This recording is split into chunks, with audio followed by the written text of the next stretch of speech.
Attendue depuis le lancement de la campagne référendaire, Mme Lydie Béassimda, deuxième vice-présidente nationale, porte-parole du Bloc fédéral, par ailleurs présidente du parti PDI, les partis alliés du Bloc fédéral de la Tondjilé ont enfin étanché la soif de leurs partisans avec ce grand meeting organisé à la place publique de l'Aï. Ces partisans du nom, sortis nombreux pour la circonstance, sont composés majoritairement des jeunes où l'on observe sur les visages une joie immense d'accueillir cette mission conduite par la vice-présidente nationale du Bloc fédéral. Souhaitant la bienvenue à la délégation, le président du comité d'organisation a souligné que c'est l'occasion de lever la lumière sur l'obscurité politique qui a marqué le pays à plus d'un demi-siècle. L'expérience de l'État unitaire que le Tchad a amorcé depuis l'indépendance n'a guère amélioré la situation sociopolitique et économique du pays. Donc, il est temps de changer ce système politique qui ne favorise qu'une catégorie des citoyens, a-t-il martelé.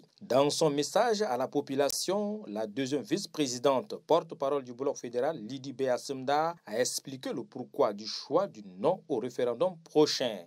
Nous votons non parce que l'Aï, qui est la première ville du Tchad, n'a pas d'infrastructure.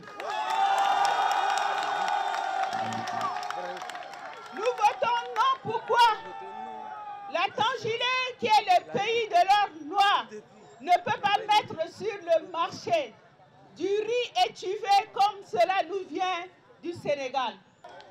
Nous allons voter non parce que depuis l'année où j'ai passé ici, l'école maternelle, rien n'a changé dans cette ville. L'Aï est resté le même. Nous allons voter non parce que cette route qu'on a commencé à construire depuis 2009 n'est pas finie. Il y a des raisons valables pour voter non. Nous allons voter non parce que l'argent du pétrole n'est pas arrivé jusqu'ici. Alors que dans un État fédéral, l'argent du pétrole serait reparti de façon équitable dans les provinces, de façon à ce que chaque infrastructure de santé et d'éducation puisse être construite.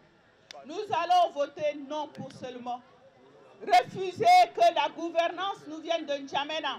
Parce qu'actuellement, tout est décidé en N'Djamena. Vous avez beau avoir un premier ministre de la Tondjilé, vous avez beau avoir des ministres de la Tondjilé, mais ils ne pourront rien faire parce que les décisions sont prises en N'Djamena.